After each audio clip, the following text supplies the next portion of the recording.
Kokapet DSR apartments లో సీతారాముల కళ్యాణ మహోత్సవం ఘనంగా జరిగింది. అపార్ట్మెంట్ వాసులు సీతారాముల ఉత్సవమూర్తులను పల్లకిలో ఊరేగింపుగా పందిరిలోకి తీసుకువచ్చి వేడుకగా కళ్యాణం జరిపించారు. భక్తులు పెద్ద సంఖ్యలో హాజరై కళ్యాణ మహోత్సవాన్ని తిలకించారు.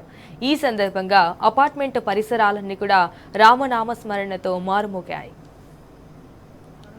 ఆ యొక్క సుదర్శన భగవాను కన్ను మూసి కన్ను తెరిచేలోపు ఇక్కడి నుంచి సాక్షాయ నమః తదంగ విశ్వక్సేన ధ్యానం కుర్యాత్ శ్రీమాన్ సూత్రవదేనాథో గదాశ్వముఖదే విదః ప్రజన్నవదన.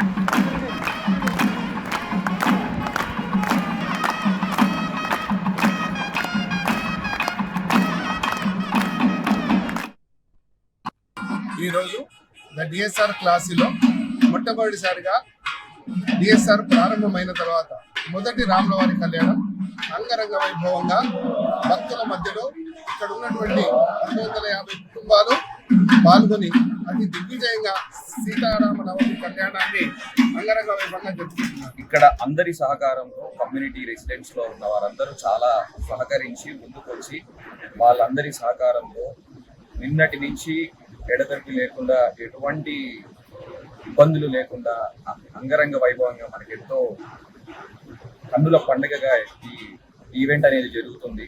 చూస్తూ ఉంటారు మీరు, చాలా ఇంత పెద్ద రాముల వారి కళ్యాణం సెట్టింగ్ అసలు ఎటువంటి లేకుండా మనం కళ్యాణంలో ఏ విధంగా అన్ని తంతులు జరుగుతుందో చాలా ట్రెడిషనల్ గా పద్ధతిగా మనం ఈ రోజుల్లో ఇటువంటి చూడలేదు.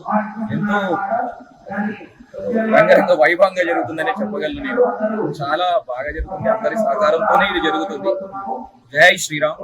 క్లాస్ డిఎస్ఆర్ కోకాపేటలో దేవుని కళ్యాణము చాలా అంగరంగ వైభవంగా జరుపుకోవడం జరుగుతుంది. ఫస్ట్ సంవత్సరం, మొదటి సంవత్సరం దీనికి మేమందరం ఆనందిస్తున్నాము. ఈ కార్యక్రమంలో కూడా భక్తులందరూ అందరూ పాల్గొని సీతారాముల వారి ఆశీస్సులు తీసుకొని లోక కళ్యాణం కోసం అందరూ మంచిగా ఉండాలి అన్న ఉద్దేశంతో ఈ కార్యక్రమాన్ని జరుపుకోవడం జరుగుతుంది.